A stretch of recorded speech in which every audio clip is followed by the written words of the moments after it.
چاند کی گردش سے اور اس کی منازل سے حضرت انسان کو کچھ سمجھایا جا رہا ہے کہ جب تو پیدا ہوا تھا تو چاند کی طرح سارا زمانہ تیرا منہ دیکھنے آیا تھا، تو بھی اس وقت لوگوں کی توجہ کا مرکز بن گیا تھا، اور پھر منازل طے کرتا رہا، اور جوانی کی دہلیز پہ جب تم نے قدم رکھا اور تو بدر تمام ہوا، جب شباب کی بجلیاں تیری آنکھوں سے ٹپکنے لگی، تو پھر تیری نظر کا خمار بھی کئیوں کے دل لوٹتا تھا، کئیوں کی نیندیں اچاٹ کر دیتا تھا۔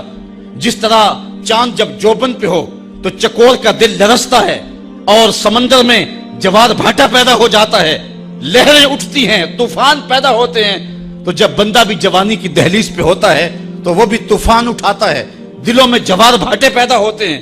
تو وہ لمحے بھی آئے کہ تو نے دلوں کی بستیاں اور دلوں کی دنیا پر ہلچل پیدا کر کے رکھ دی۔ تیرا شباب لوگوں کی زندگیوں کے اندر گھلتا رہا، اور کتنوں کی نیندیں اچاٹ ہوتی رہیں، تیری زلف کے شکن کتنوں کا قرار لوٹ کے لے گئے۔ لیکن پھر وہ لمحہ بھی آیا، حتی آدھا کل ارجون القدیم، پھر بوڑھا ہو گیا، پھر تجھے کوئی دیکھنے بھی نہیں آتا، کوئی تجھ سے اداس بھی نہیں ہوتا، بچے بھی کترا کے گزر جاتے ہیں۔ کہا انسان ذرا چاند کی منزلوں کو دیکھ، یہی چاند کتنا پیارا تھا، اور آج اسی چاند کو کوئی دیکھتا بھی نہیں ہے۔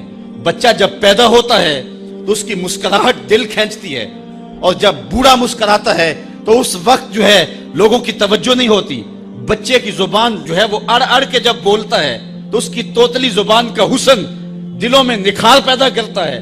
ماں بھی بلہاری جاتی ہے، باپ بھی صدقے جاتا ہے، بہنیں بھی جو ہے وہ قربان جاتی ہیں۔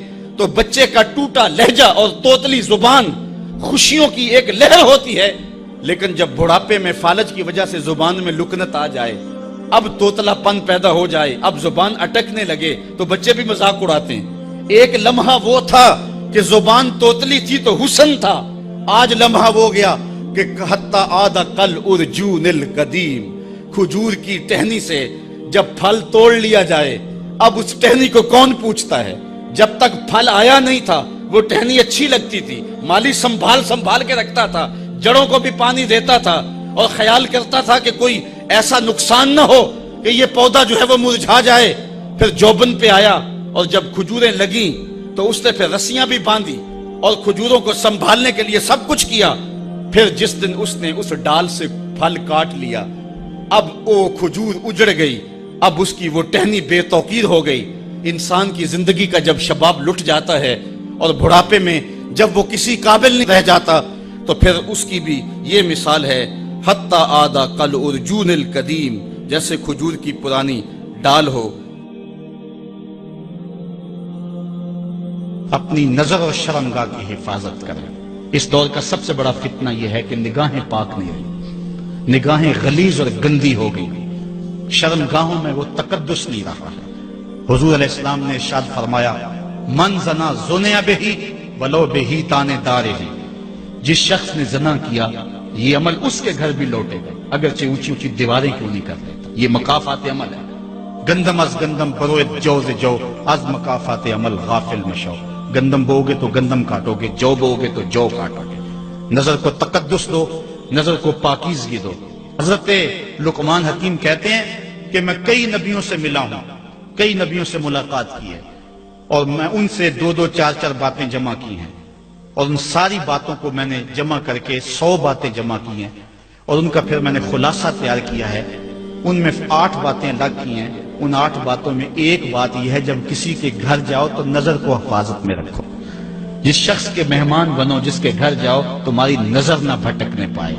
نظر اگر غیر محرم کو شہوت سے دیکھتی ہے، حدیث میں آتا ہے کل قیامت کے دن جہنم کی آگ سے بھر دی جائے گی، وہ سخت رسوا ہوگا۔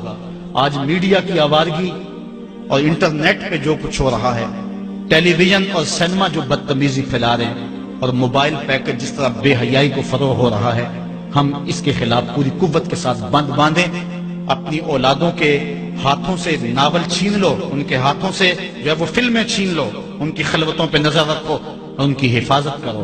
جس شخص کی نظر پاک نہیں ہے اس کے من میں طہارت نہیں آ سکتی ہے، دل پاک نہیں ہے اس کو جو ہے وہ باطن کا نور نصیب نہیں ہو سکتا۔ وائے قوم کشتائے تدبیر غیر، کارے او تخریب خود تعمیر غیر، از حیا بیگانہ پیرانے کہن، نوجوانا چوں زنا مشغول تن. کتنی حکمت والی بات کہی اقبال نے. وہ اپنے دور کا دکھڑا سناتا ہے جس دور سے ہم گزر رہے ہیں. اب تو عجیب حال ہو گئے. اقبال کہتا ہے یہ جو میرا دور ہے، جوان تو جوان رہے، بوڑھوں کی نظروں میں حیا نہیں رہا.